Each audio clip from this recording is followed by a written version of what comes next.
Pagpalang araw po sa inyong lahat. Ako nga po pala si Angela John Agner at welcome po sa aking 106 Daily Devotion ni Pastor Russell Ocampo. At para po ngayong araw ay panibagong series about the power of vision. At ang topic po natin ngayong araw, November 11, 2024 ay Vision gives us direction. At ang scripture po natin ngayong araw ay Genesis 12 verse 1 to 2. The Lord had said to Abraham, "Go from your country, your people, and your father's household, to the land I will show you. I will make you into a great nation, and I will bless you. I will make your name great, and you will be a blessing." Sa Tagalog naman po, sinabi ng Panginoon kay Abraham, "Umalis ka sa inyong lupain, sa inyong mga kamag-anak, sa bahay ng inyong ama at pumunta ka sa lupaing ituturo ko sa inyo. Gagawin kitang isang malaking bansa, ikaw ay aking pagmamalain, gagawin kong dakila ang iyong pangalan at ikaw ay magiging isang pagpapala." Teaching number 1. God's vision calls us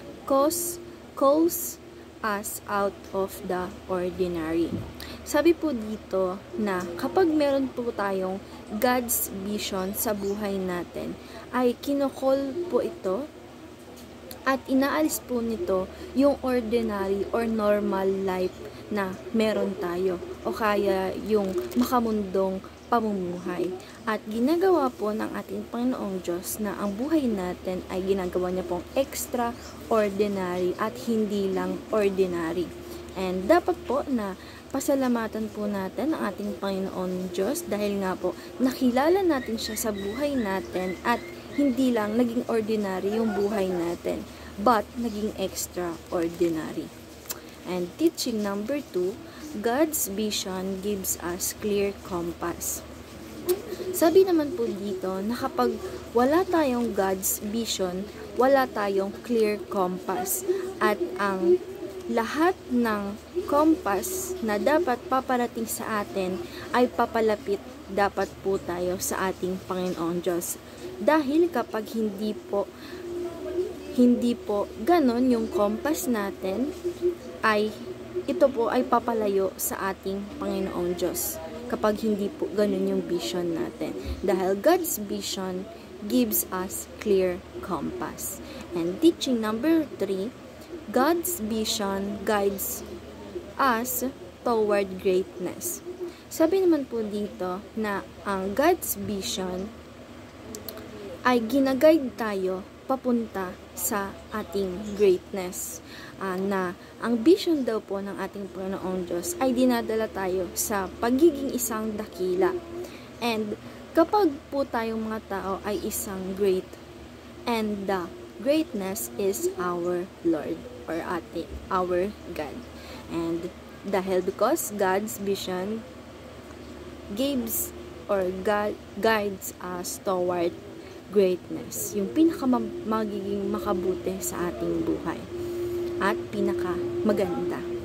And application number 1, pray for God's vision. Sabi naman po dito na i-apply po natin sa sarili natin na tayo po ay manampalataya at magdasal na bigyan tayo ng ating Panginoong Diyos ng vision or plano para sa atin at para mapaganda yung buhay na meron tayo. Na hindi lang ordinary or normal yung bigay sa ating buhay, bagamat magiging extraordinary. And application number 2, follow God's direction. Sabi naman po dito na i-apply po natin sa sarili natin na kapag po tayo ay nagpipray ng God's vision, na dapat po yung vision na binigay sa atin or pinaparamdam sa atin ng Panginoong Diyos ay dapat po i-obey natin to or sundan po natin ito, follow po natin ito, yung mga direction na binibigay sa atin ng ating Panginoong Diyos. And application number 3, aim for greatness. Sabi naman po dito na tayo daw po mga tao na i-apply po natin sa sarili natin or tayo po mga nananampalataya sa ating Panginoong Diyos na makukuha po natin yung greatness na atin dahil nga po our God is the greatness and us is the great. Na we are God's reflection. Kapag po tayo ay gumawa ng mga magandang bagay, makabuting bagay, do good deeds, then people see the greatness of God in ourselves. Makikita po ng ibang tao yung mga mabuting ginagawa natin. Kapag po gumawa tayo ng mabuting bagay, makikita po ng tao na meron tayong God sa buhay at sa puso natin. Kaya makikita po nila and makikita po natin yung greatness ng ating Panginoong Diyos. And discussion, why is it important to pray for God's vision in your life before aiming the greatness?